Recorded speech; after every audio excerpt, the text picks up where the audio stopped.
খেসারি শাক রান্না করবো, সেই জন্য প্রথমে খেসারি শাকগুলোকে ছোট ছোট টুকরো করে কেটে ধুয়ে পরিষ্কার করে নিলাম।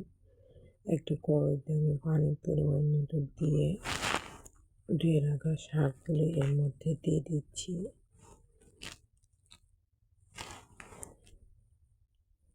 এখন ঢাকনা দিয়ে ঢেকে দেব সিদ্ধ হওয়ার জন্যে।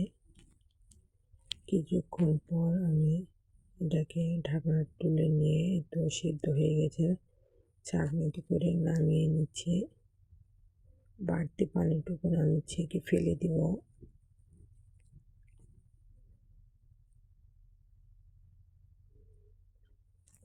ধুয়ে পরিষ্কার করে নেওয়ার পর কড়াইতে আমি পরিমাণ মতো তেল দিলাম। তারপর পেঁয়াজ কুচি, মরিচ কুচি দিয়ে দিলাম। হালকা একটু নিয়ে নেব, লাল ব্রাউন করে পেঁয়াজটাকে আমি ভেজে নেব।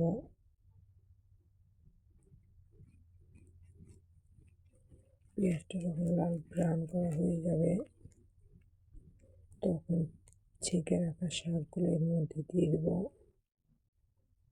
হালকা একটু নেড়ে নিচ্ছি।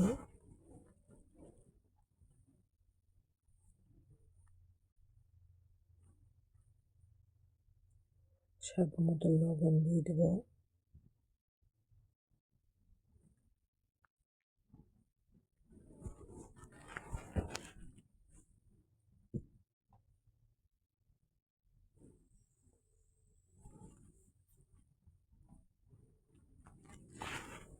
এটাকে ব্যালেন্স করার জন্য হালকা চালের গুঁড়ো অ্যাড করব, অল্প অল্প পরিমাণে। আঠালো হওয়ার জন্য এই কাজটি করা। খেতে কিন্তু দুর্দান্ত স্বাদ লাগে। এভাবে একবার হলে আপনারা সবাই বাসায় ট্রাই করে দেখবেন। এখন কিছুক্ষণ পর আমি এটাকে জাল করে নেব।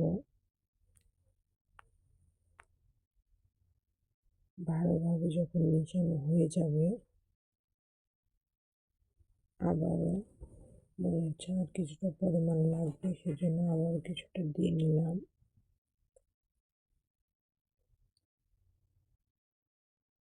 ভালো করে মিশিয়ে নিচ্ছি। মিশিয়ে নেওয়া হয়ে গেলে নামিয়ে পরিবেশন করে নিলাম।